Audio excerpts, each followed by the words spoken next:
Hello, everyone. Welcome to another live stream. This time I scheduled it for a change. Hope you're all doing well. It seems like we got a few people here already. If you guys can let me know how things look and how things sound, that would be awesome. And then I just want to get a level check on the wireless mic as well. Okay, so we got a 5x5. Thank you, Joe. I'm going to turn this mic off, put the other one up, and just give me a level on that. Check 1, 2, testing 1, 2, 3, 4, 5, 6, 7, 8. Are the volume levels similar? Check 1, 2, testing 1, 2. Back on the RE320. So welcome, everyone. I'm not sure what's happening to me here. This is my third week in a row that I'm actually live streaming. I think all that time off was good for me, I guess. I don't know. But anyway, hey, Jeremy, how are you? I don't have the ability to do comments tonight. I don't know if you noticed. I had a test H2R test comment in there, and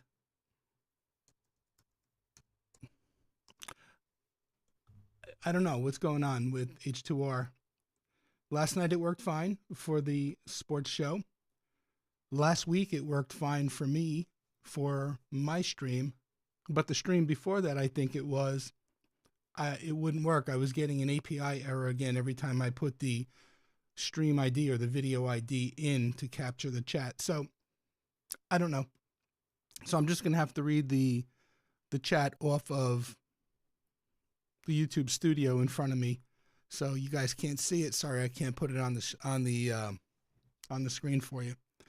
So we got 6 people here. I know I see Joe, I see David, I see Jeremy, which means we have 3 other people who have not identified yet. Would you please say hello and let me know who you are?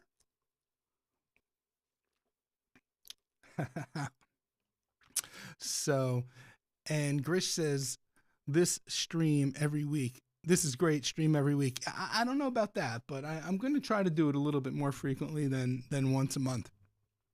So, yeah. So the picture in the front, the picture that I had as the start screen, let me just bring that back up again. There's a tiny little story behind that. If I can find it. There it is. So this picture here, Joe remembers it well. I think it was last May maybe, when I was up in Connecticut visiting. Yes, in fact, it was May. I was in Nate Jocelyn's studio. Well, not studio, but Nate Jocelyn's showroom. And if you guys remember the July stream, I had Nate on, and he talked about full home automation, Control 4 and all that. And he was letting me experience his sound system. It was a 7.4.2, 7.4.2 system driven by Denon amp. And I was getting the opportunity to experience a little bit of the soundtrack from Top Gun. And I have to tell you, it just blew me away sitting there. The expression on my face was just one big smile. So I didn't want to do my traditional 5-minute countdown or 2-minute countdown tonight. I wanted to try something different. I figured there was something in H2R that'll give me a countdown timer. And then I was just looking through a couple of things I had stored on the machine, and I saw that graphic and I was like, perfect. It'll be a good way to start the stream, to talk about it, get things going. So in any event, let's see. Dolby Atmos, insane. Yeah. Yep. Absolutely. That was off. That was awfully, just blew me away. So, and Joe says, maybe Jeremy is rubbing off on me. No, I don't think so. But speaking of Jeremy, he's going live tonight at 9:40 and doing a members only stream. So I am going to try to do my best to cut off at 9:30 to give everybody a chance to, stretch, go to the bathroom, grab a drink, whether it be alcoholic or non-alcoholic, and go from there. So, I mean, if it runs a little bit longer, Jeremy, don't kill me, but I don't foresee it going all that long. I just have a couple of things I want to share with you. So, API service, David says, sounds like it's John's service needs some fixing. Probably a key expired or out of credits. Maybe. Like I said, it was working last night. It was working last week for me. It didn't work 1 week for me, so I don't know. I'll probably ping him tomorrow and just let him know and see if anybody else has reported this behavior. But in any event, here we are. How's everybody doing?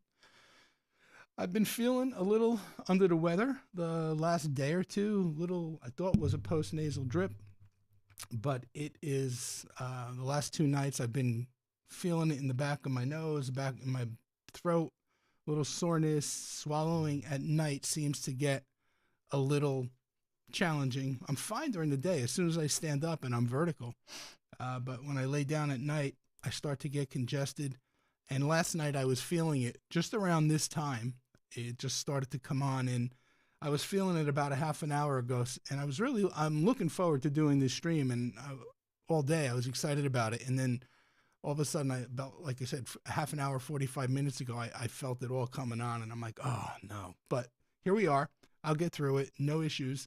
The last 2 weeks, been dealing with a pinched nerve in my elbow. I don't know if I did it lifting weights. The last time I was at the gym, right before I noticed the pain and the numbness in the elbow, I had just gotten done doing 3 sets of incline dumbbell presses, and I was pressing 75-pound dumbbells, and I did 3 sets of 10. And the pressing, it's not the problem for me. It's getting them from my knees up into the pressing position. Once I'm there, I'm fine. But, it takes a little bit of a knee jerk to kind of get it up and over. And I have a feeling that's when I might have done something to pinch that nerve, because after that, the next day I woke up and my elbow, it was burning. I thought I had like tennis elbow or tendonitis or something like that, and went to the doctor, and a chiropractor actually, and he did some checking, and he's like, no, it's a pinched nerve, and he gave me some exercises. So been feeling better, but been laying off the gym this is my 2nd week laying off the gym. And then this morning I went for my second shingles vaccine, which the first shingles vaccine I had absolutely no reaction whatsoever. Today I didn't have a reaction other than this arm up here is super sore. So between the sinuses, I guess, whatever's going on up here and the top of the arm, today's been one of those days that I soon hope to forget. So in any event, let's see. Oh, geez, you didn't tell me about the elbow. That sucks. Yeah, well, and got to switch to machines only. Yeah, I know. There's just one problem. I like being in the weight room because I'm probably the only elder in there. I'm amongst a younger crowd in there. A lot of the older, and when I say older, I mean 15 and 20 years my senior, are in the other room with the machines, and it's crowded. It's crowded in there unless I change the time that I go, because it just becomes social hour. They're not really there to work out. They're there to, I guess, get out of the house, have something to do, and socialize. So, but in any event, yeah. Hey, Keith, thank you for being here. Can't get comments on the screen tonight, so I'm just reading them off of YouTube Studio. Hope you're coming along with your leg, and I did not get a chance yet to rewatch your stream, although I did promise you I would watch it the next day, just haven't gotten around to it. So, in any event, might as well move on. I'm going to switch to the other mic because I do want to take you just to the back of the room, into the closet, just show you the little bit of progress I made since I did the other stream with the network update, and then we'll move on to the other stuff.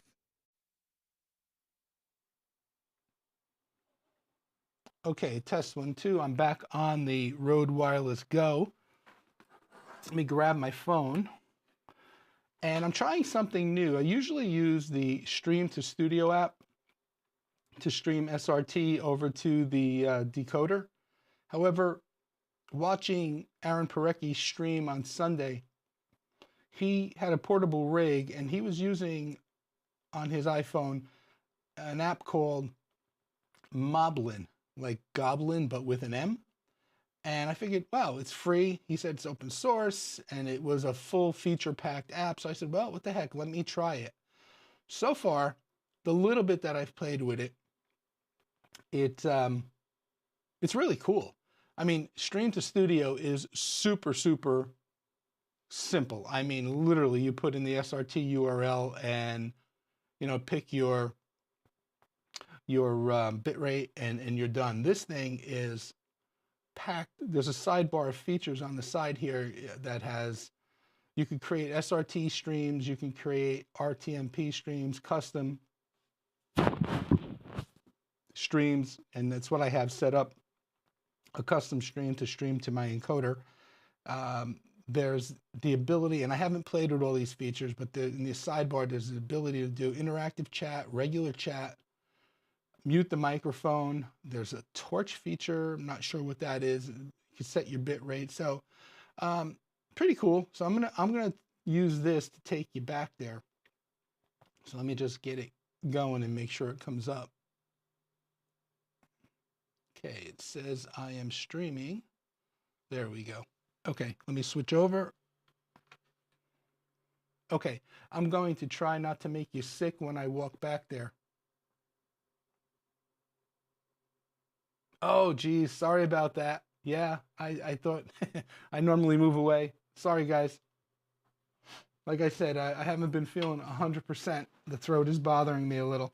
All right, so I'm going to take you back real quick. We're not going to spend a long time back here because there's really not a lot to update. But I want to just show you the almost finished project. And I love it in the dark with all the lights. Okay, so pretty much got the rack done. I got the additional 12 ports terminated on my workbench area. And I have all the same color cables now. These are the Monoprice Slim Cat 6A.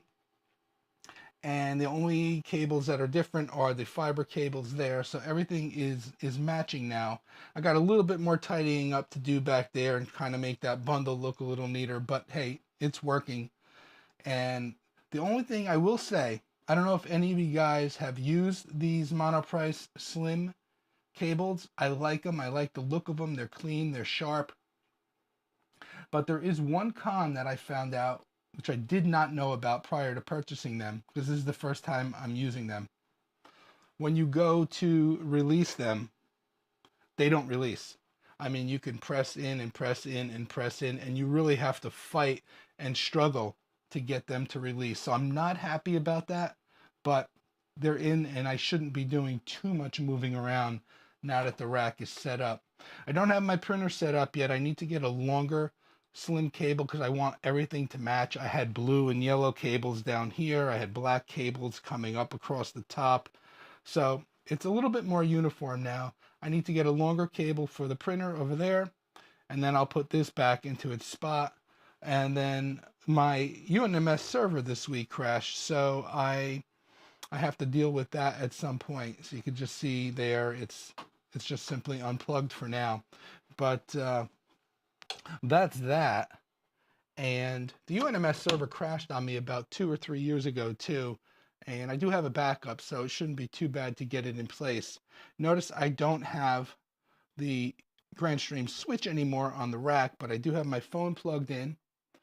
There's my Unify switches, and there's the Grandstream switch that was on the desk here, which is no longer. But these are all terminated now. The top row are all 802.3 BT if I need BT at the workstation. The second row is all 802.3 AF AT. regular PoE, and then the bottom row is just 4 regular gigabit Ethernet ports, non-PoE. So that's done. I'm happy that's done. Things are coming along. Let me move us back here and let me switch us over. Okay, great. So that's a little bit of an update on what's going on here with the network as far as the rack changeover. I do want to get into a couple of things with the GCC to bring everybody up to date on. So, but again, I'm pretty happy with that Moblin app. It seems to be working pretty flawlessly for now, for the little bit that I've played with it. So yeah. Let's see. Yeah. Oh, what did I do? There we go. All right. So, sorry about that. Let's see if we have any other viewers join us. Hey, Jay, welcome. Glad to see you here, buddy. Been thinking about you. You've been on my mind.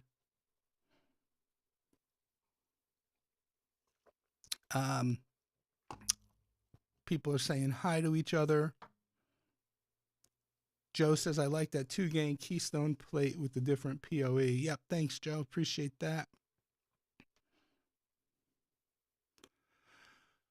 Yes, that's been settled for a while. And we'll talk about that in a second. And Keith says, spy cam. I don't have a spy cam, but hold on. Just give me a second to plug it in.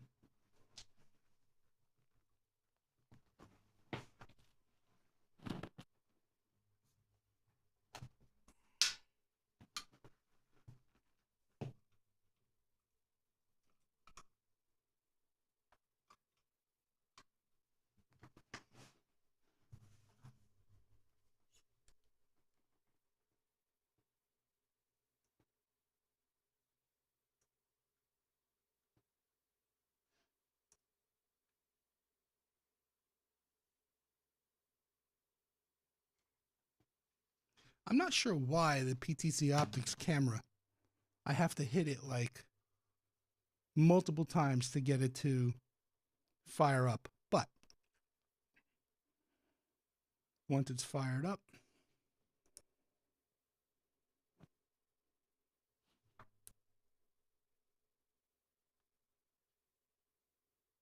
it does respond once it finally fires up. So let's see.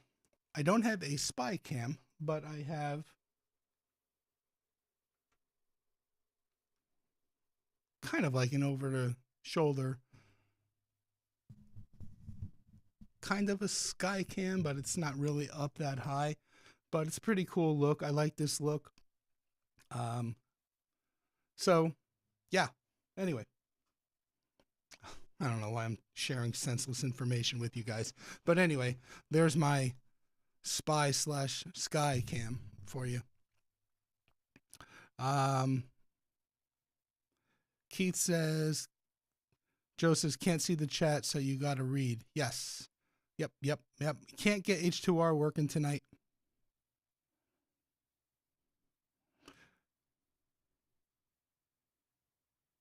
Oh, thank you so much, Keith. Not necessary. I appreciate you for the super chat for the healing gel. Okay, see if I can give you a like there. Grish said, I would die if I had to use an Apple Magic Mouse. This is not an Apple Magic Mouse. This is actually just a 2-button mouse with a scroll wheel in the middle. I forget what brand it is. It comes with the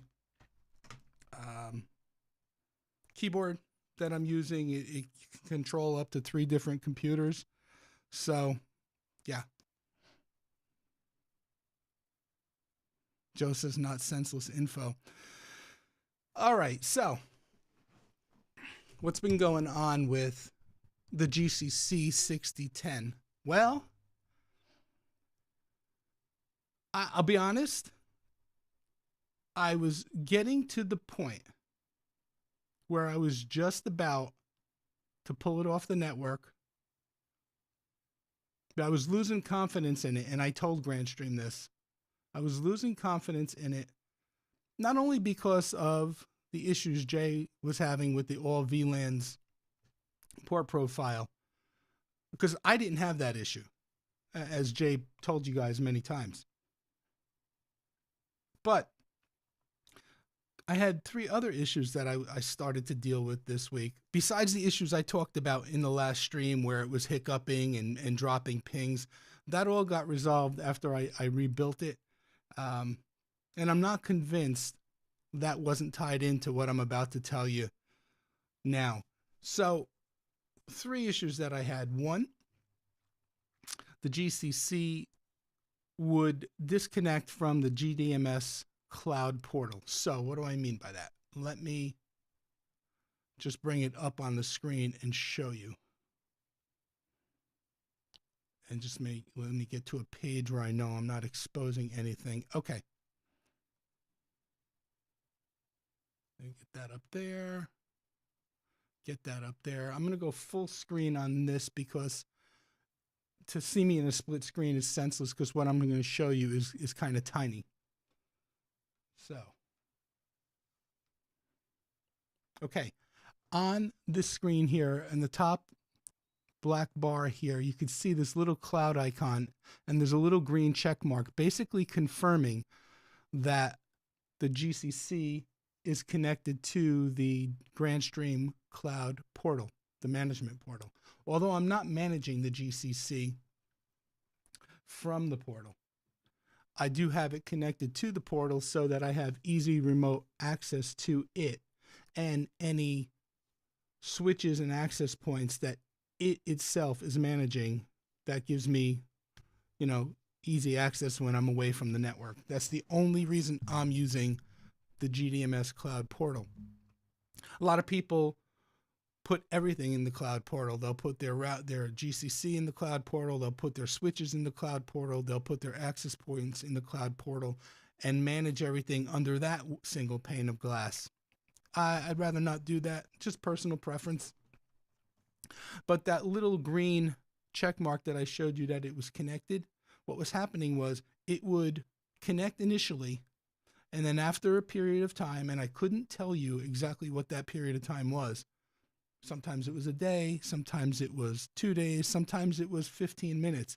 It would lose the connection to the cloud portal, and then we'd get a big red X. So that was one issue.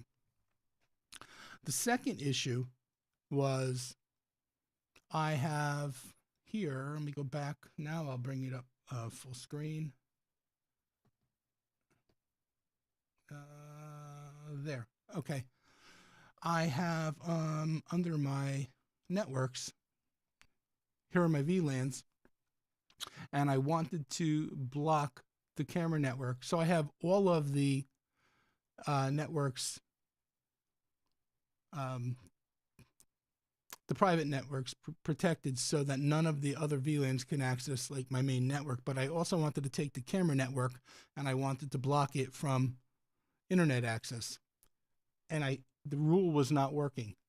And it was frustrating the heck out of me because before I rebuilt the device, and now this isn't going to make sense either, but before I rebuilt the device, I had the rule working. But no matter what I did under the firewall rules, if I go to traffic rules and I go to forwarding rules, and here's the block camera rule, you can see IP family, simple rule, straightforward. IP family all, protocol type all. The source group is the camera network interface. And then the destination group would be the both WANs, the both fiber, and then drop. Well, I tried so many different variations of this. I tried deny. I tried just one at a time while unplugging the other provider from the router, that kind of thing. I tried just doing IPv4 instead of any. I was trying to find a variable as to why this rule now all of a sudden wasn't working. So that was the second thing. The third thing that wasn't working was, oh, here's I'm going to show you an example of what Jay refers to and what I've put a request into Grandstream for. So under the camera VLAN, now this has no, I wasn't planning on showing you this tonight, but I have, you know, the 192 address range here, the 172 address range here, and the 10 address range here, right? So why do I have to create this rule 3 times when I can just come in here like in the edge router, or I guess you guys with pfSense could create an IP group where you put the 3 ranges into a group and then create the rule once and apply the destination to a drop down that gives you access to the group. So that's the kind of where we say it needs a little massaging. We hope down the road that they add a couple more features to the firewall. But anyway, that's not what I wanted to show you. What I wanted to show you was underneath. Let me get out of here and go back to here.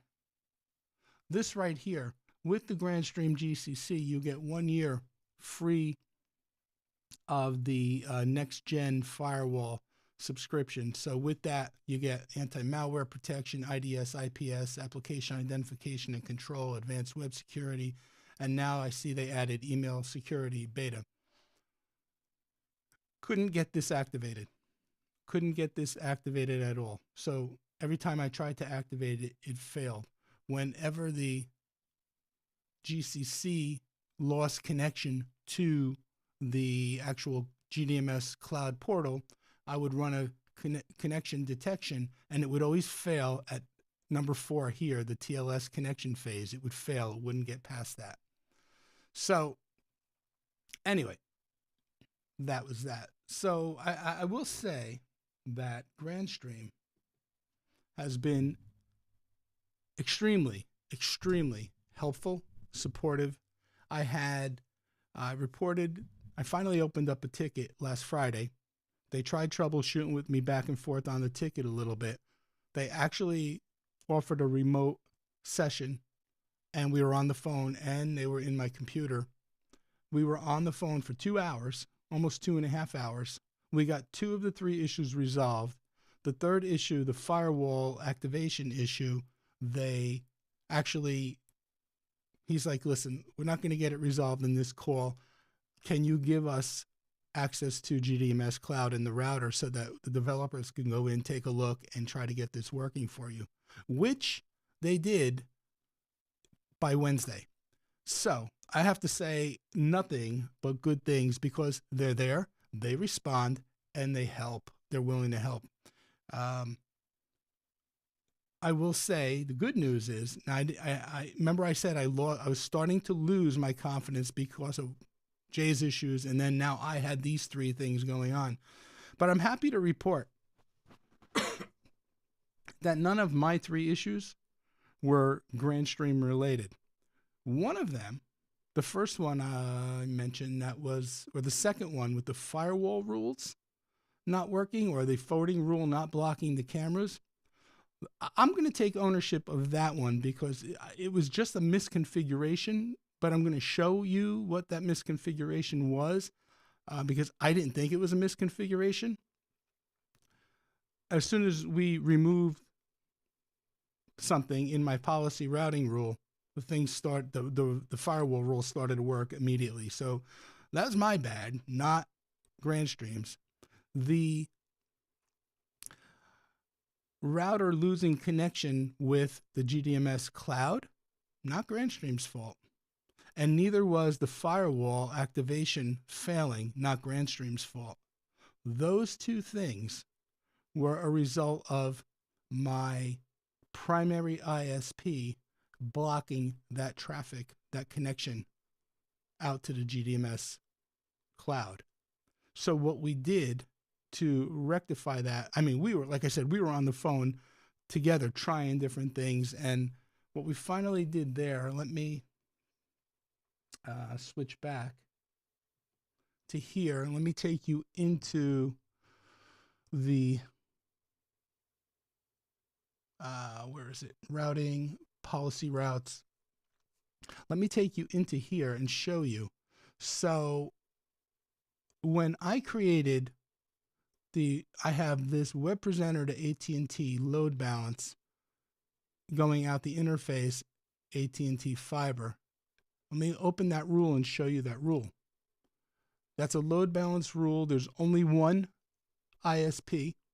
So that's the load balance rule. But then the policy route that goes along with that to force the web presenter out the secondary or the backup ISP is this right here. So protocol type all, the source group is the web presenter special. That's a VLAN that I have set up for the web presenter, and it's the only device on that VLAN. The source IP, this is the IP address of the web presenter, and the load balance rule, or the load to this policy rule, has to apply to this, has to be linked to this load balance rule here. So under that premise, and it's working like a charm. In fact, it's doing it right now. It's sending this stream out the secondary ISP on its own VLAN. Under that premise, I proceeded to create the backup rule, which I probably should make a sequel to the backup video that I released. It's interesting with everybody that watched that. And I don't mean you guys, I mean just the general public. Nobody picked up on what I'm about to share. So, but under that premise of what I did with the load balance rule and the policy route for the web presenter, the GCC created by default this rule, this load balance rule right here. And connection based, it was set to load balance by default. All I did was switch it to backup and then set the weights, because the weights were set at 5 and 5, and I wanted the primary fiber, which is focused broadband, to be weighted heavy. So only thing there I did was change load balance to backup. But then under the premise of what I did with the other rule, this was only the load balance. I said there's got to be a second, then now there's got to be the policy route that goes along with that. So I went ahead and I created add rule.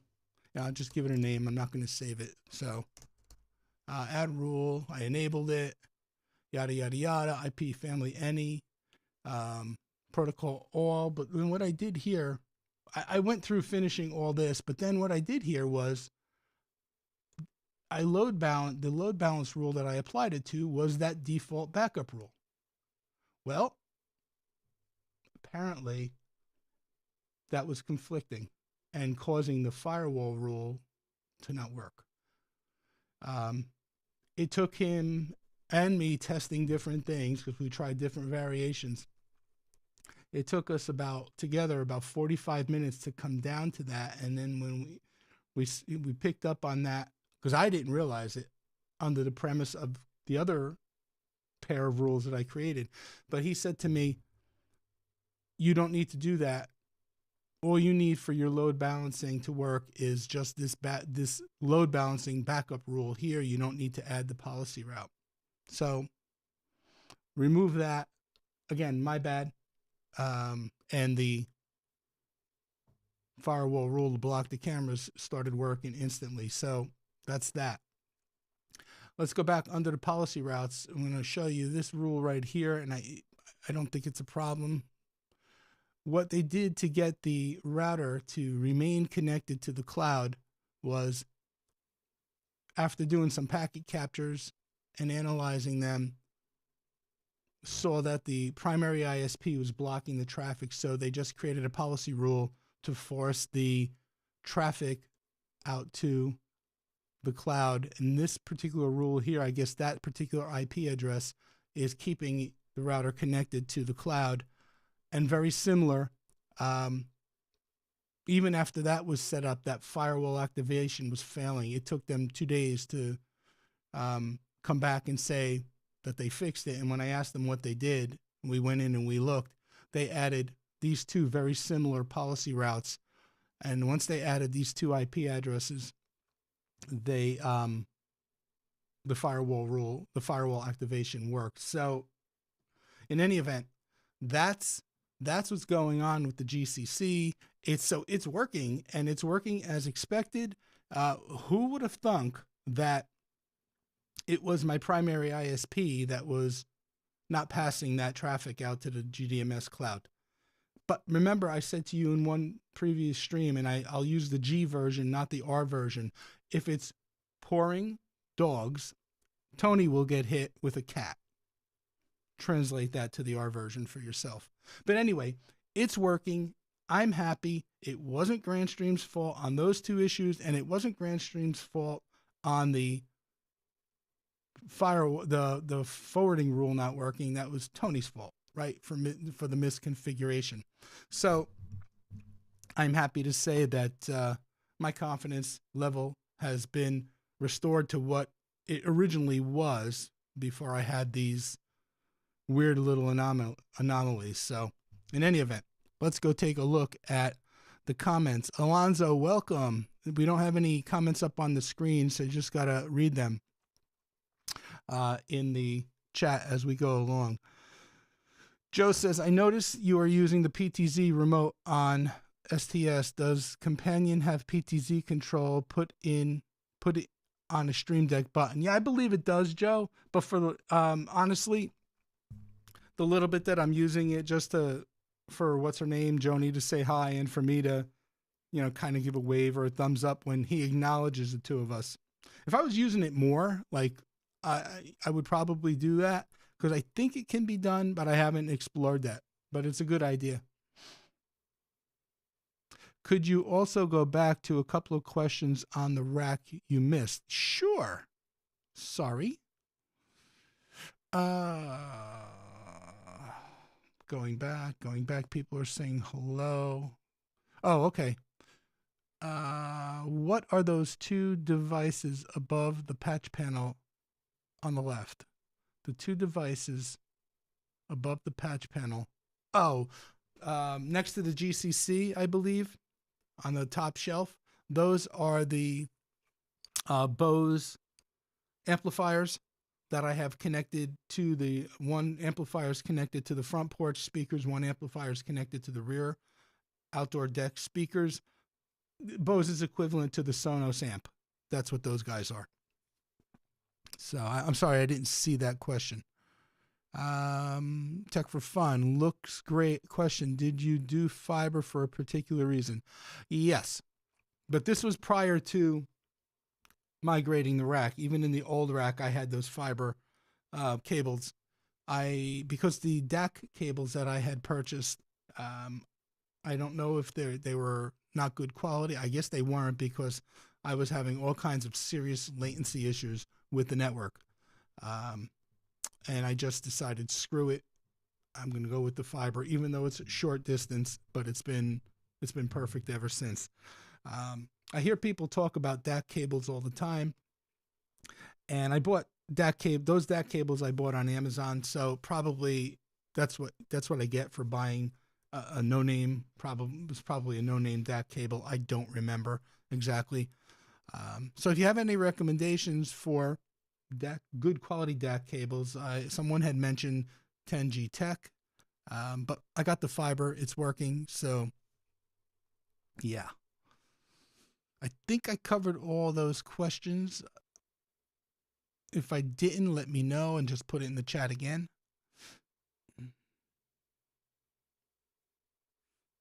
For the non-Grandstream people, can you define all these GS acronyms?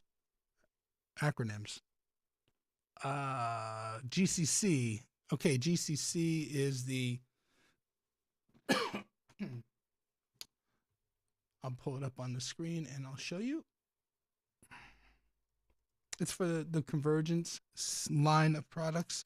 So they have their convergence solutions, and it's called the GCC series. So what they mean by convergence, they have 3 GCC routers. They have the GCC6010 like I have, the GCC6011, which has more ports, and an additional fiber port.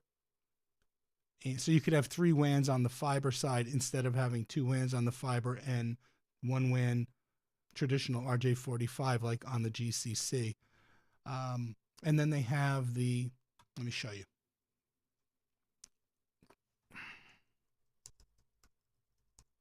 I don't want to go too long on any one thing because I don't want to take time away from Jeremy. But let's go up to here. All right, so the convergence systems, the GCC series provides an extraordinary all-in-one solution that redefines communications experience by merging unified communications and networking into one platform. So this is the GCC that I have on top. The GCC6010 on the bottom has 1, 2, 3, 4, 5, 6, 7, 8 WAN ports, LAN ports, and then the 3 fiber ports, and it looks like the console port. No, that's an SFP port. Oh, so they do. So they have 4 SFP ports. They have an SFP port on the WAN, on the LAN side, and 3 on the WAN side. Cool. And then they also have the, under that convergence series, they have, where is it? A Wi-Fi version of the GCC. Where did I miss it? GCC series. Here we go. So they have the GCC6010 and then the 6010W, which is the Wi-Fi version. Very different format. Looks like a previous router that they had, the GCC, this one right here, the GWN 7802, which is a router that I have as well. So, and then as far as GDMS, yeah, what does GDMS stand for? It's their management portal. Let me go over to it.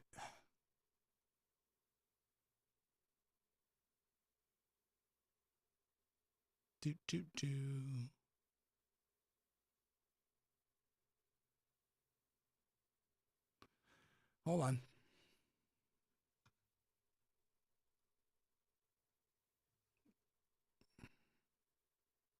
I think I could sign in here without. Let's see.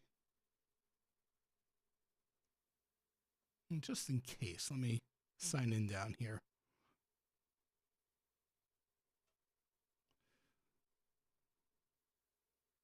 All right. GDMS networking, GDMS unified communications. I'm not sure what that acronym stands for. I'm sure it's Grandstream. Oh, duh. Grandstream, it's not even in front of me. It just dawned on me. Grandstream Device Management System. Ah, dumbass Tony. All right. So, let me see. Did I miss any other comments as far as acronyms?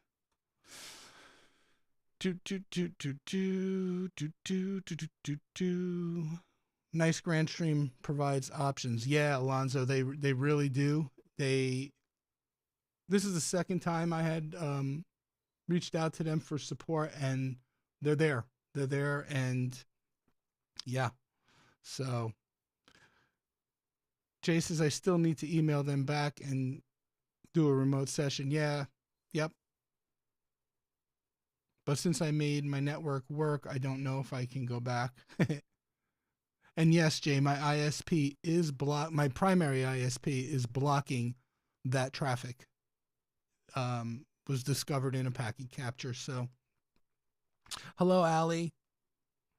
Alonzo says, what was the reason why your ISP was blocking cloud access? Honestly, Alonzo, I haven't even delved into that because trying to deal with the ISP, unless I get into a higher level, get a senior tech, dealing with the people who answer the phones, reading the scripts, telling you to unplug your router and plug it back in after counting to 10. Trust me, when I call them, on a customer's behalf, when I'm at a customer's house to light up the house, I need the PPPoE credentials, username and password. And when I get the tech support person on the phone, it's like, duh. Like they have no idea what I'm talking about. So I always have to ask them to escalate it up to some like a senior tech, and then I get the information I need. So I have not investigated that as to why.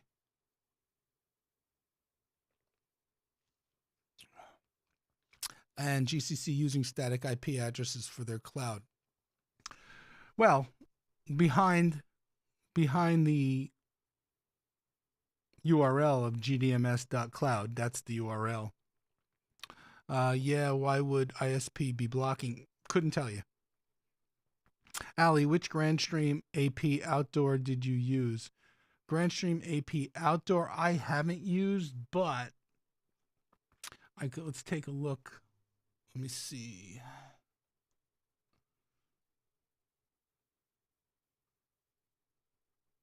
They don't have a big selection here, but these larger ones up top have fiber connections and 2.5 ports on them. If you want to see more about these, check out Jason's lab, because he in fact, I think he just got his fiber certification today. I saw something posted on Facebook. And I think he has one of these, and he was playing with it with the fiber. But I'm going to speak to the GWN 7630 and the 7660, even though I have not used those two. These are the outdoor versions. I have used the GWN 7630. In fact, I have two of them in my house, the indoor version, and I've been installing the GWN 7660s, the indoor version, in my customers' homes. So even though I haven't had my hands on the outdoor, I'm going to say that these are a safe bet. And like I said, I don't know too much about the new ones, but I hope that kind of answers your question. It's an honest answer. So let's see. Where am I in the comments? And I got to keep an eye on the time, because I promised Jeremy I'd stick to about an hour and a half. And I have a couple more things I want to show you. Yeah, why would ISP be blocking? Got you on the amplifiers. I have 8 or 9 10G Tech cables and love them. Okay, TVJ, you're probably the one who told me about the 10G Tech DAC cables.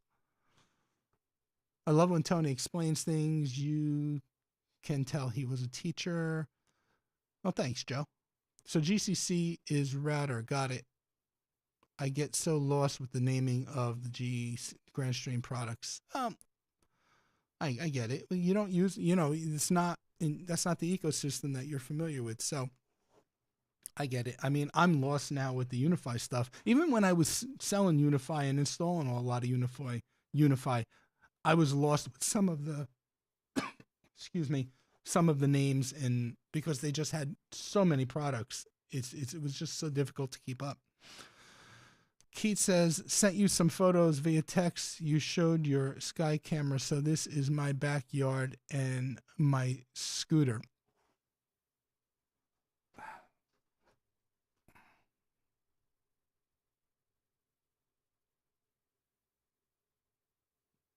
There you go.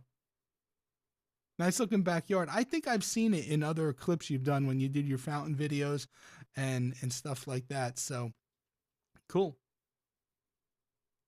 Looks like you're getting some good rest there, buddy. All right. Ali, I need to use Grandstream support. Well, reach out to them. Go to the Grandstream. Let me see what the website is. I'll put it in the chat for you. Okay, it's simple. It's helpdesk.grandstream.com. So let me put that in the chat for you.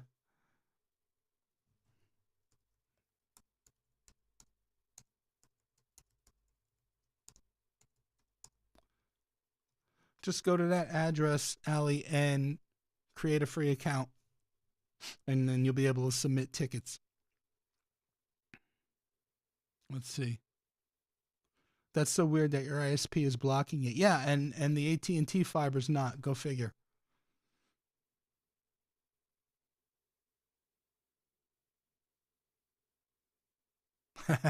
Maybe your ISP uses Grandstream somewhere and that traffic is dropped. Who knows? Agree 100%. Alonzo says the ISP tech support not good. I'm using their gear. Yep. Joe says, oh, I wonder if you're right, Grish. Maybe the ISP offers VoIP services using Grandstream. Could very possibly be. Couldn't tell you.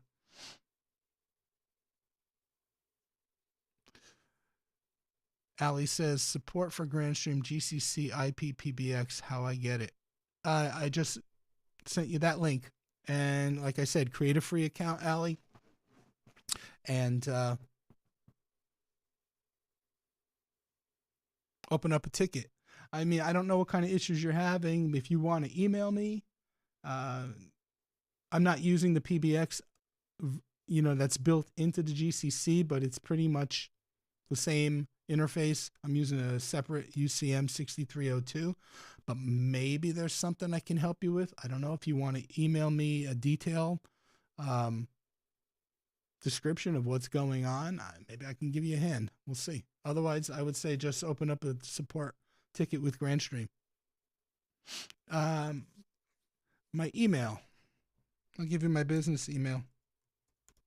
I'll just put it in the chat. There you go. All right. So we got 13 people watching, 9 likes. Not bad. I think we had 17 people before. Pretty good. I'll take it. So, all right. So that's my update with Grandstream. Like I said, confidence has been restored. Confidence was shaken. And then when I realized the issue wasn't on the Grandstream side of things, really immediately restored the confidence. And the network's been running beautifully. So you're welcome, Allie. All right. What else? Rack update, mobile app, Moblin app, Goblin app, Moblin app. Oh, the thing with the Moblin app. Excuse me. Apologize. The thing with the Moblin app is it appears to be iOS only. I think someone was looking. I think Jay was looking, and he said he couldn't find it on the Android Play Store. So, but it's pretty full featured. All right, so we talked about the GCC update. Mentioned a couple of weeks ago that in a stream that I was going to get a camera from Synology to review. So it's here. I actually unboxed it. I'm not big on unboxings in streams.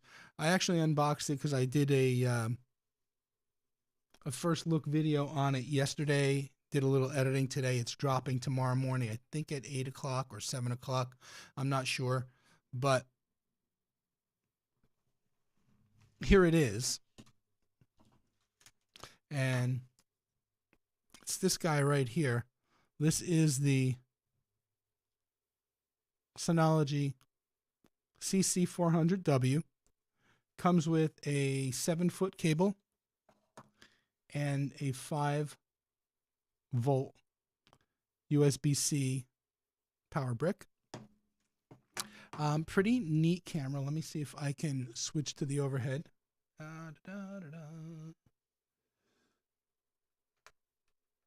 All right, where am I? Let me lower that a little bit. All right, so on the front of the camera, obviously you got the lens, you got the microphone and speaker, the Synology logo. Underneath here, if I can get this flap open, I struggled with that in the video too. There we go. Underneath there, you can see it's got a micro SD card. It supports edge recording, micro SD card up to 256 gig. And then there's your reset button. The thing it's really cool is it's got super flexible mounting options with the swivel base, right? It comes with, in the box, it comes with a mounting template. So if you wanted to screw it on the walls, you can. But if you have a metal surface, whoops, come on, you could put it on a metal surface, and then you could obviously angle it and move it around. And so that's a pretty cool feature. It's IP65 rated, so I mean, some little bit of water like splattering on it, dust resistant, and it's got a 4 megapixel camera on it. Night vision is roughly 10 meters at night, so obviously things closer to the camera are lit up a little bit better than in the distance. But the little bit of testing I did with it, I simply just took it out of the box and set it up. It was pretty straightforward to set up once I had the firmware updated. So I set it up using the Synology DS Cam mobile app, and it's set up pretty well. So the next thing I'm going to do with this is get it set up on, yesterday when I did the video, I only set it up on my main network for video purposes, but I want to get it, excuse me, I want to get it set up to go onto that camera network so that it's isolated with the other cameras. But I mean, it's actually a pretty cool little camera. I would say it probably stands 4.5 to 5 inches. It's pretty streamlined. So yeah, so that's it. The Synology CC400W. If you want to see more about the setup and everything, check out the video that's dropping tomorrow. So kind of happy with that. $149 MSRP, no license needed. Uh-oh, I'm getting some buffering on the stream. After I just said the network's been working great. Oh, there we go.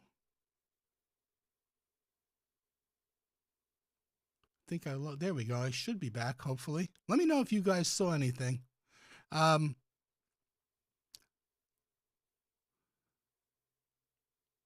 I like Synology, but is their camera professional, you think? Well, I like it. It's built solid. I have a Synology a TC500 turret cam on my front porch. Been happy with it. Oh, this camera's got AI. It's vehicle and people detection and tracking. So in any event, yeah, I'm going to be testing it to different, like nighttime, daytime, put it in different spots around the house, maybe even try to put it out on the front porch, and then come back in a couple of weeks and do an actual review video on it after using it. But is it OnVIF compatible? I'm not sure. Let me take a look, Alonzo. I know one of the requirements on the box says it requires Synology Surveillance Station version 9.2.0. So with that, I'm going to say, I don't know. So let me see.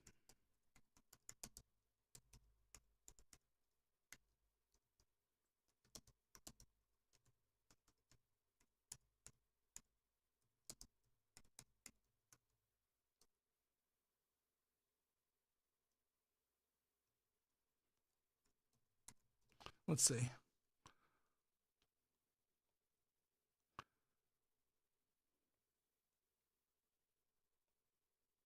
All right. What do we got here? Yeah. What I'm seeing here is it's saying it's designed primarily to integrate seamlessly with Synology's own surveillance station. So I'm guessing no, but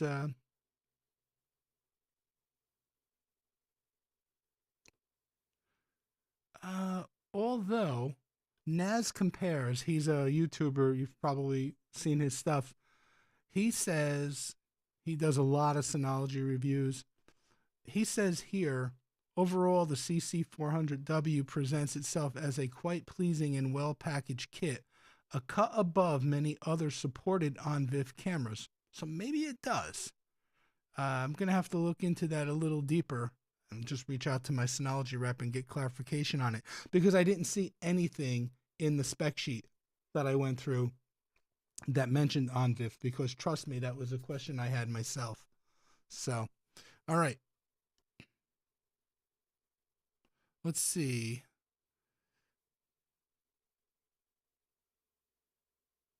Does the Joe says, I like the product. Can you unplug the wire from the camera? No. Nope, it's hardwired in. And again, the price is $149 USD. No buffer. Everybody's saying they saw nothing. Keith said no, he sees nothing. Joe saw nothing. Jay saw nothing. That was weird. Allie, what do you think about the Reolink? Used to install Reolink years ago, Allie. That was the first camera brand that I installed when I started doing this about 8 years ago.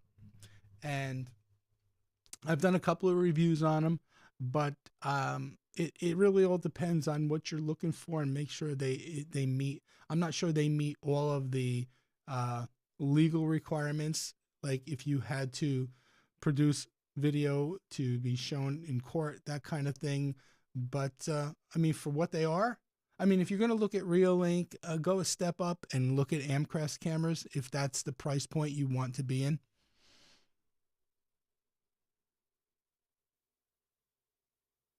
And Alonzo says, Vistar Cam Wi-Fi cameras, they support OnVIF, baby and pets monitoring. Cool. Let me look that up real quick. V-Star. I think I said VistaStar, assuming that you left out an I, but I'm going to type in Vistar Cam Wi-Fi camera. Oh, it's V-Star Cam. It is. Okay, cool. Well, just here's one from Amazon. Let me just bring it up on the screen. Okay. I don't know what this is, just what came in when I typed in V-Star Wi-Fi camera, indoor camera with smoke detection, 1080p, Wi-Fi cameras, alarm, smoke alarm system camera, motion detection, auto tracking, color night vision, two-way audio. Oh, that's the other thing that the Synology camera has as well, two-way audio, cloud storage, and 4240. Cool. Combustible gas detection, smoke detection, pan and tilt to cover more area, full night color vision. Okay. I don't know anything about this brand, but $42 seems like you're getting a lot for that price. Thanks for sharing that, Alonzo. Let's see. Joe says, careful with V-Star. I found some real shady traffic. Really? I blocked V-Star. We'll check. Alonzo's saying, my main cameras are miles sight. And Joe says, yes, Alonzo, I got rid of mine. They also had some strange AWS stuff when I was there. Interesting. I only use for pet monitor, Alonzo says. And Ali says, Synology, the best NAS if they use NVMe for storage. Some of them do. I think starting with the 923 plus, the 2023 models, I believe they do use NVMe. Because I remember that was a big thing when that 923 plus came out. Okay.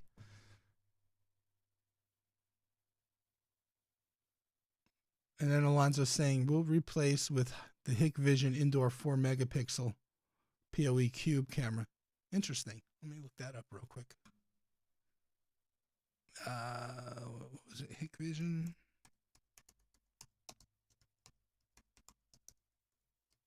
Jeremy, just push me along. I'm sorry. What time are we getting to be? Oh, geez, 9:05. Okay. Hikvision. Indoor. POE. Let's see.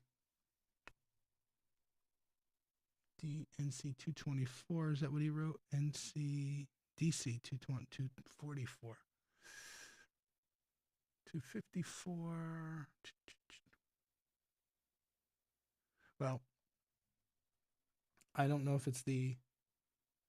Let me actually type in the exact model that Alonzo.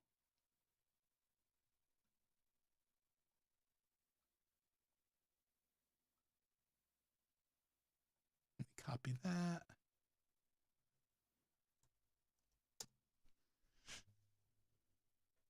Ah, here we go. I think this is it.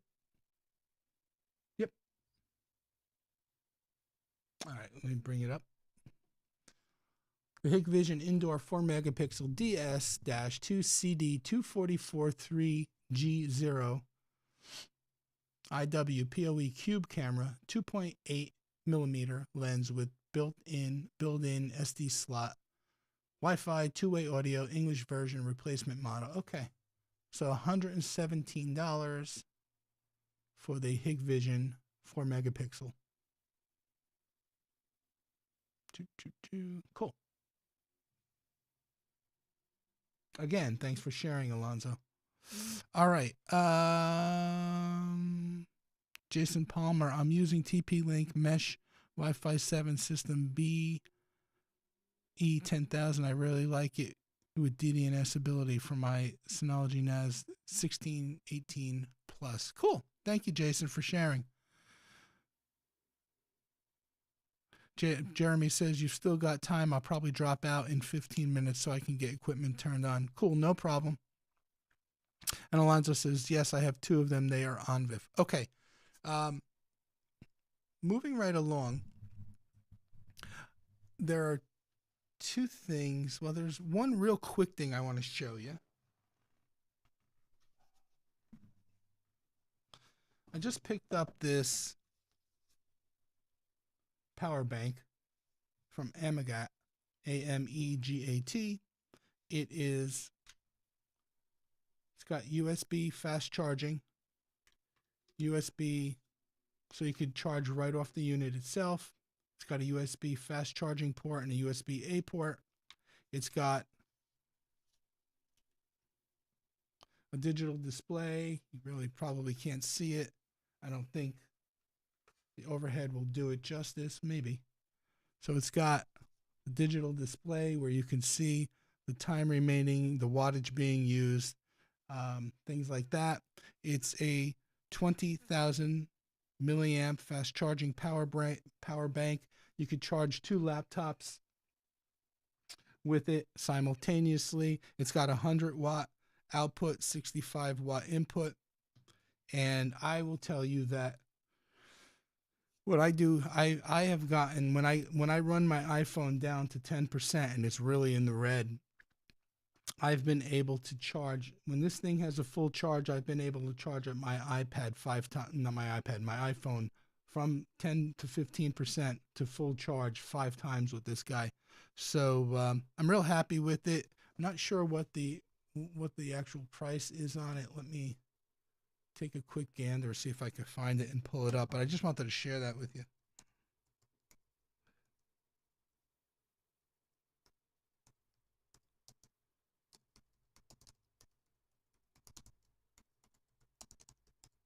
Let's see.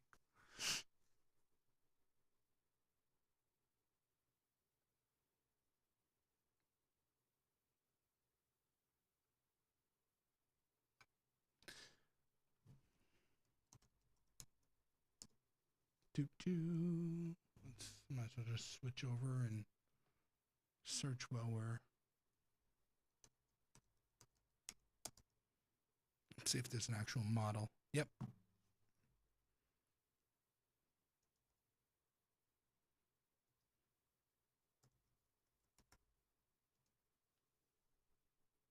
Oh, by the way, this is the 3-in-1 charger that I have. I did that video on it when everybody was teasing me about the thumbnail.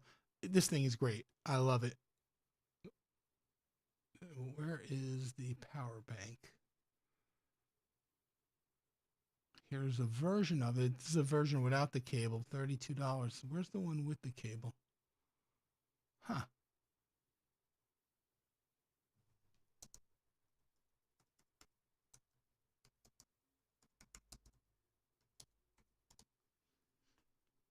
Here it is. Okay. So for $50, you get this charger. Like I said, it's got the built-in cable. And believe it or not, you can actually carry it around. Whoops. Buy that cable. Now watch it fall. You could actually carry it around by that cable, no problems. Like I said, I'm very, very happy with it. 20,000 milliamp hours. It comes in gray. 100 watt, like I said, fast charge. Multi-device charging, includes durable USB cable. Supports 100-watt output. 2 extra ports, one USB-C, one USB-A to charge 3 devices at once. Ideal for laptops, tablets, and phones. So there you go. Cool. I just wanted to show you that. If you want a link to that, let me know. I'll drop it in the chat. What the heck? I'll drop it in the chat anyway.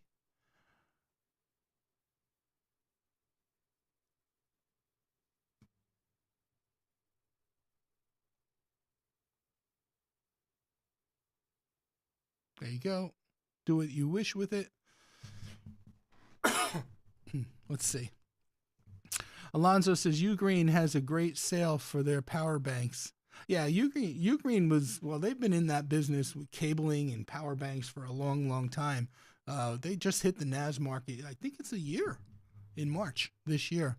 But yeah, 100 watt, 20,000 milliamp power bank for $80. Ugreen. Okay, well, a little bit more expensive than the one I showed, but still, they have a name for that stuff. Joe says Amigat sounds like how you would say manicotti. Yes. 33% discount now, $53. Yeah, that's in the ballpark. I am so sorry, guys. Just not feeling 100% tonight. Hey, David, PE for doers. Welcome. You don't have to worry about being late. Where did you hear about this brand, Tony? Did they send over for review? They sent that 3-in-1 charger over for review. And that's how I heard about the brand. And since I have had very good luck with the charger, and I needed another power bank, so I kind of just looked it up and saw what they had to offer. And I thought the price was pretty fair for what it offers. We got 16 concurrent viewers and 10 likes. Let's hit that like button, guys. Let's see. Do I have anything in here? I haven't used this. There. If you're enjoying the stream, smash the like button. I'll take the likes. All right. BMark0610. Howdy. Welcome. BMark says Ugreen is now up 150% with tariffs. Yeah, everything's pretty much going to go up. I'm sure it's not going to be just Ugreen, especially I heard today now the 125% tariff on China is now 145%. So,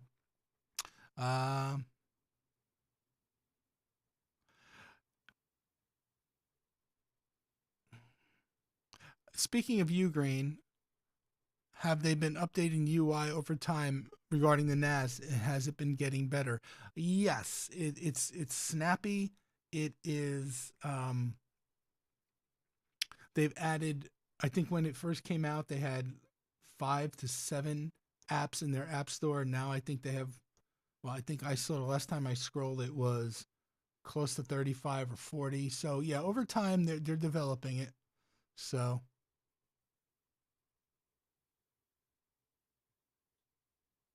Alonzo says he just upgraded his power banks to Ugreen. No price changes for Ugreen. Well, that's good to know. Joe's like, major tariffs coming soon. Yes, Alonzo says, I love the Ugreen NAS. Yeah, me too, Alonzo. I'm not doing a lot with it because, as you saw in the rack, I have 4 NAS boxes now. But my original goal with it was not to do what every other single YouTuber did in the beginning, which was blanket and put a third-party OS on it, because they wanted to run TrueNAS or what have you, because they were afraid of the Ugreen OS. And I understand that. But my thing with that is this. Let me just close this. My attitude was, I want to take this device and watch it evolve over time. 6 months, a year and a half, 2 years, and see what they're doing with the OS. See if it matures at all. And it frustrated the hell out of me back when all the YouTubers were, bashing it and compared to Synology. And you know what? Synology's been around for 25 years. When some of you have time, go out and look at the first release of DSM and let me know what you think. Once you look at that, you're going to realize that Ugreen pretty much hit a freaking home run when they released the Ugreen NAS a year ago. Synology DSM was pitiful. Now, I never had the opportunity to use it, but if you go out and search, you'll be amazed. And it frustrated me to see all the YouTubers bashing it because you're not comparing apples to apples. Synology's got 25 years of evolution under their belt. And these guys are comparing it to a manufacturer who just is hitting the NAS market. Considering that hardware is top notch, I think it's better hardware than the Synology's, to be honest with you. Evolve that operating system and you're looking at one hell of a product. But it didn't happen overnight for Synology. So that there. And I'm not going to, I could easily go off on a rant, and Joe knows this because we've had this conversation privately. I'm done with that. So anyway, I have not tried the new NAS by Ubiquiti. B-Mark, I just moved my network completely away from Ubiquiti, which I've had for years, over to a full Grandstream stack. So I have no intention at this point of doing that. And Jay says, my Ugreen NAS running TrueNAS works great. And Jay, wasn't referring to you because you weren't doing videos on it and bashing it and all that. I know you're a TrueNAS guy and makes all the sense in the world what you did. So, Ali, other than Synology, all the other NAS don't have the software that support all apps. Point. Good point. But their DSM is top notch. Same, I need to use the NAS. I went overboard. QNAP 8-bay and Ugreen 8-bay. Let's see. Alonzo says, I read that. Jay says, I need to keep the option to go back to Ugreen if I want to. Yes. And then Alonzo says, Ugreen is my backup NAS. Yep. And let me tell you, doing an rsync backup between the Synology backing up via rsync to Ugreen works flawlessly. I actually did a video on that a couple months back. The price to hardware is great, and that's on the Ugreen, Alonzo says. B-Mark, just put in UC3400 Synology at a client loaded with all SSDs. Cost was over $20,000. Yeah. Doesn't surprise me. Joe says, I remember this Ugreen convo on the Tappan Zee Bridge about a year ago. Yep. Joe was begging me at that point to do a video, and just do a rant video. He was like, you want views? He says, friggin' do your Ugreen rant. You'll get views. Oh, my God. Joe says, Jay, I know who he's talking about, and it's not you, LOL. And Alonzo says he still uses Robocopy. Okay, let's see. We've been live for an hour and 20 minutes. It's 20 after, so I have literally about 20 minutes if I want to keep going. So I do want to move on. I'm going to get my handy dandy drawing board. I'm going to switch screens. Oh boy, I got to zoom out. There we go. And that should be good. So don't mind my artwork. I'm not an artist. I had a client that I did a pre-wire on back in September or October, and we did complete Wi-Fi network and obviously Ethernet networking, and we did distributed sound throughout, and we used Sonos for the distributed sound, or should say distributed audio. And the homeowner had said to me, we're going to hang a TV over the fireplace. So we went with the Sonos. It was a bigger room. We went with a Sonos Arc and the Sonos subwoofer for that room. And he had discussed, using a fully articulating mount and all. So that made life easy, even though at that point in time when we did that pre-wire, I wasn't aware that I was going to be doing the actual hanging of the TV. But I thought, okay, the builder's electrician gave him an outlet up above. So if I'm going to go back, so I ran into this dilemma just this week. That's what this is all about. So if I draw a wall, and again, my artwork sucks, so bear with me. But let's just say this is the wall over the fireplace, and here, you got the shelving units on each side of the fireplace. Right, the TV is going to go in this area here. Then you got your mantle, and then you got on the bottom, on each side, you got your cabinets.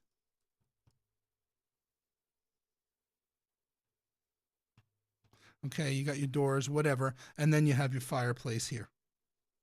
And there's your fire. Again, I'm not an artist, but you get the idea. Okay, so this is framed out. I'm going to draw a stud here and a stud here. And so what the builder did was he put his electrical outlet there along that stud. And the homeowner said to me, make sure that I have Ethernet behind the TV.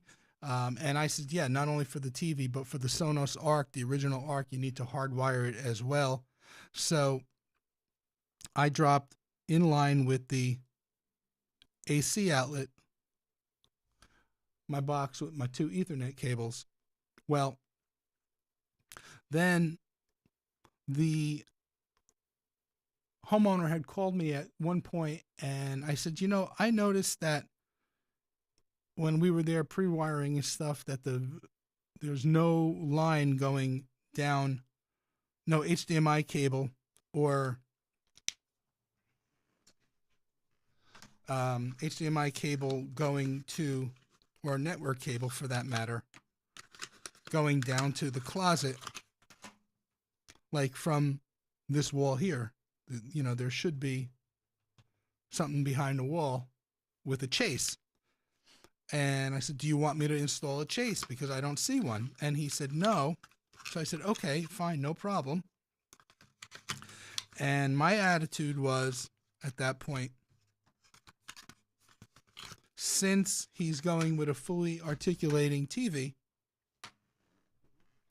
that we'll just be able, I'm going to try to convince him to let me hang the TV rather than having to take it down if somebody else hangs it, and then having to take it down, so that I could put the Sonos Arc, or actually Sanus makes the Arc for Sonos, on the back of the TV, so that I can hang the soundbar. And then I'd be able to conceal the wires. I'd be able to get the Ethernet wire up to this port here and concealed. I'd be able to get the power cables from the TV and the Arc up to this AC there. But then I noticed when I went back to do the trim out a couple of weeks ago, and the trim out we put all the access points and speakers in place about a month prior to closing. I noticed that the electricians cut in with an old work box, another box there, and they put that HDMI cable and another Ethernet cable going down to that cabinet that I had drawn with the red marker. So now, all right, fine, whatever. Everything's okay, except that I get a call from the homeowner this week. He's changed plans, he's switched gears, and now he says He's no longer hanging a traditional TV with an articulating mount.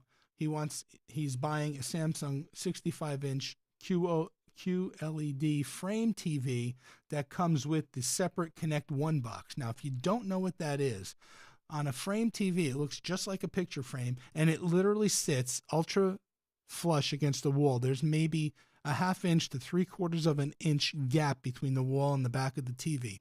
Doesn't have any ports on it, except one, which is for what they call the Connect One cable, which is a very fine cable, and everything travels over that cable to a separate box.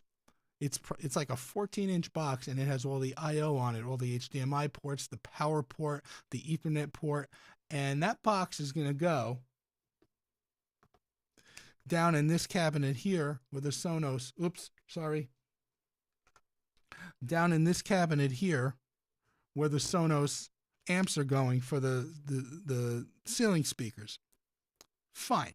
What does that mean for me, though? Well, it presents a major problem because all this stuff up here is now rendered useless because of the amount of minimal space behind the picture frame TV. So, one, I have to now fish. I got to fish that Connect One cable from up in this area down into this area here. I hope you guys didn't lose me again. I wonder if YouTube Studio is having an issue because it just dropped again, but it seems to be back. So I got to fish that cable, but what complicates this more is the Sonos Arc. In order to hide the wires now, which I don't have the option of doing behind the TV, I now have to cut in another box in this area here. So we say the sound bar, the Arc's going to go here, and the TV is going to sit, let's say here. And I'm sorry for my artwork, but I got to cut in a box here. No, mounted sideways, no bigger than a 1-gang electrical box that has a pass-through for low voltage cabling and recessed electrical outlets so that I can properly power the Arc and get it connected to the HDMI cable, which means I not only have to fish the Connect One cable down, I also have to take this HDMI cable that's just hanging out the wall and drop it down to bring out into this box here, as well as now I have to extend the Ethernet cables, at least one of them, down and bring it out here so that I can get the HDMI cable, the Ethernet cable, and the power cable properly concealed and up to code, because you can't just take the power cord from the Sonos Arc and run it up through the wall. So that's a dilemma I was faced with. And the reason I say dilemma is because if I go back to here and I search on Amazon, I want to show you something that I discovered that I thought would be my saving grace.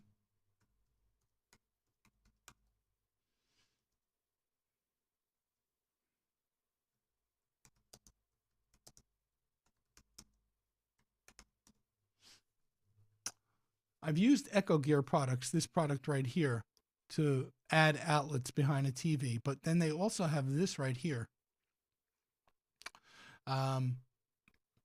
They also have this right here, and this box right here, this is the power soundbar outlet. This fits perfectly. There's an indentation in the wall mount for the Sonos Arc where this would fit perfectly in there. It's recessed and it's got a pass through.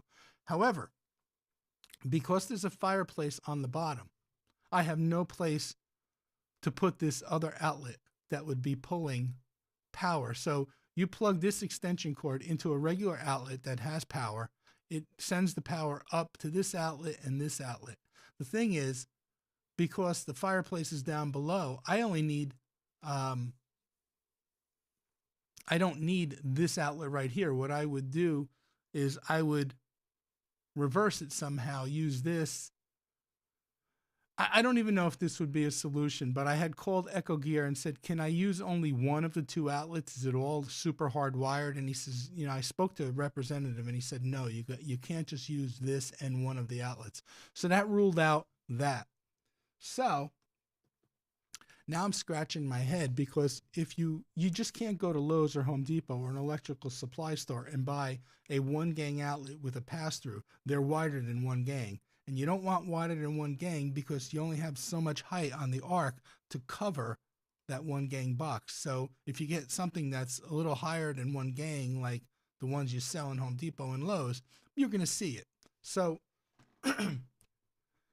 I finally called Nate. I reached out to Nate Jocelyn, the guy who was on the stream back in July, because he does a lot of this, a lot more on a higher volume than I do. And I was like, has had to come across this type of installation where a flat, picture frame TV with that low clearance behind it and a Sonos Arc soundbar, because he does this stuff day in and day out. So, and we chatted, and he says your best bet is just trying to find that 1 gang outlet sideways. So now I found this. And this is similar to the Echo Gear.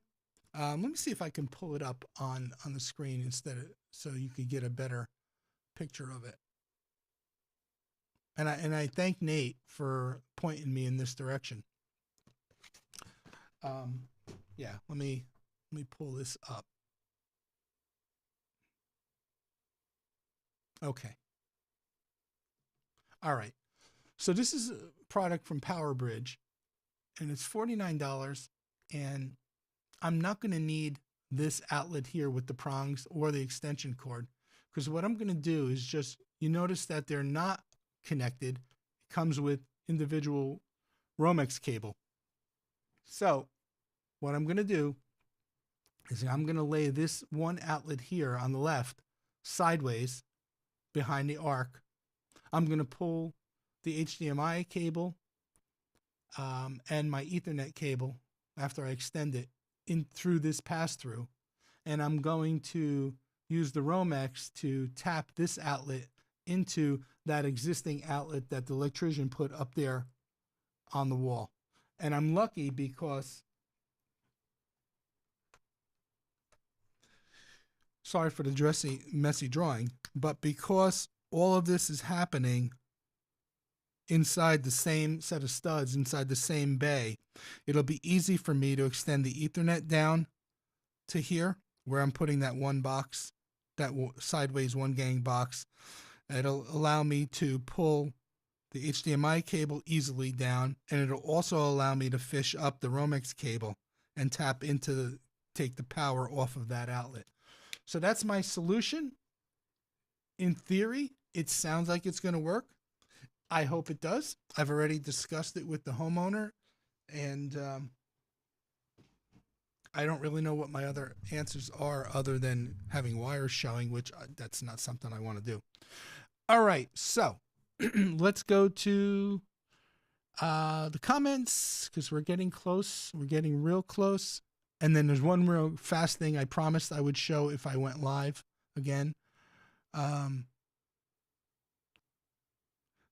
Joe says,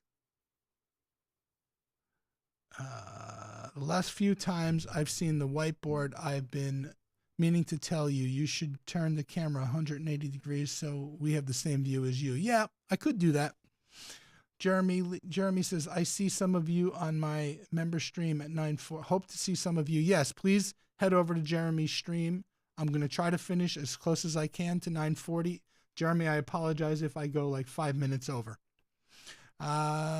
Grish says, Tony drawing upside down. Skills. Yeah, not really. Joe says, I know, got to flip the cam. Yep, flip the cam for us. It will be easier for you. Yep. But I was a teacher. Yep. All right.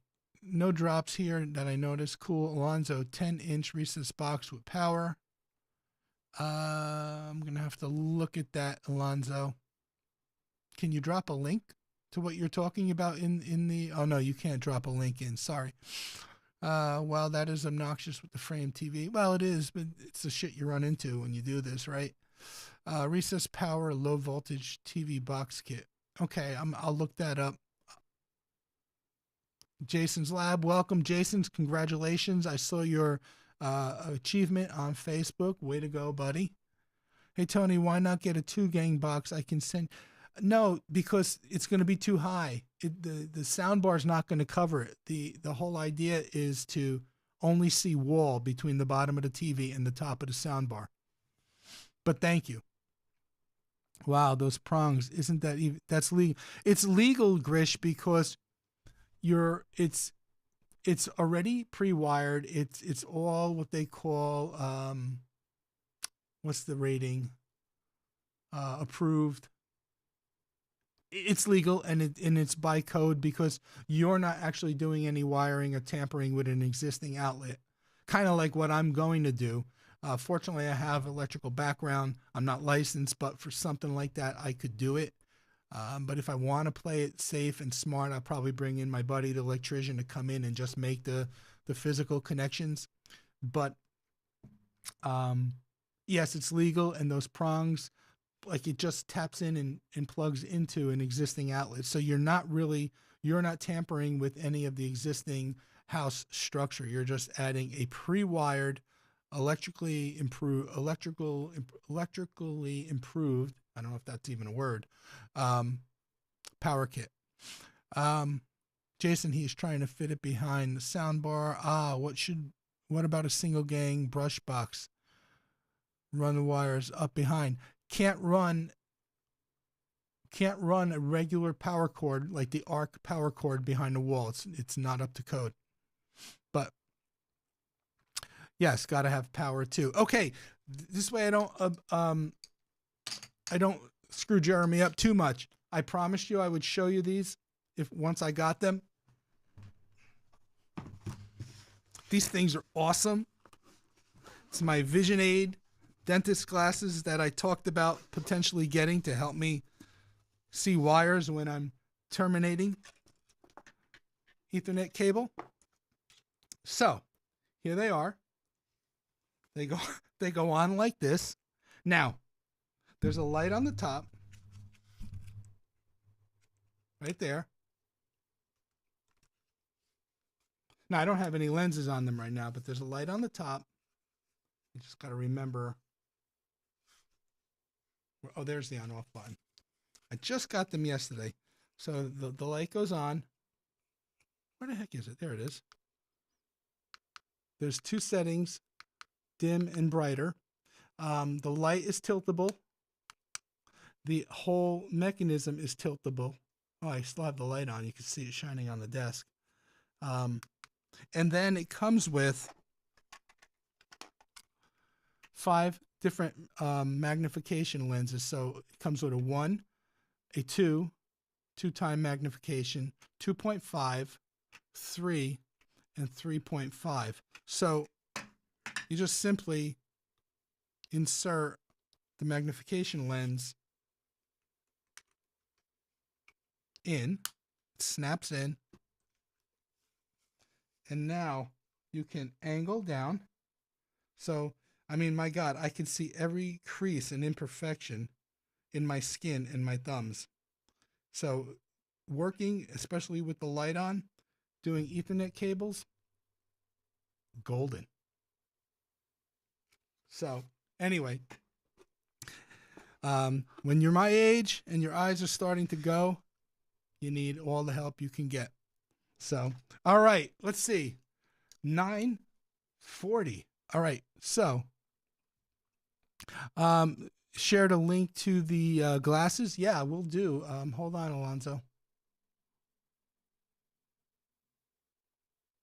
And they were not expensive. They were $29.99.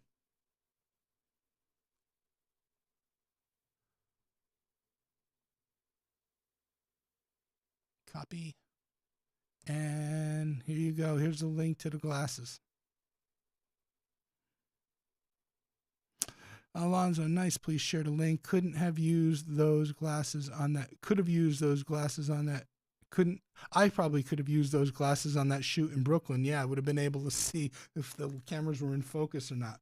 So, guys, I hope you liked the stream. I sure had a good time sharing this information with you. Let's head over to Jeremy's stream now. I'm going to say goodbye. Catch my video. It's dropping tomorrow morning on the Synology CC400 wireless camera around 8 a.m. Later.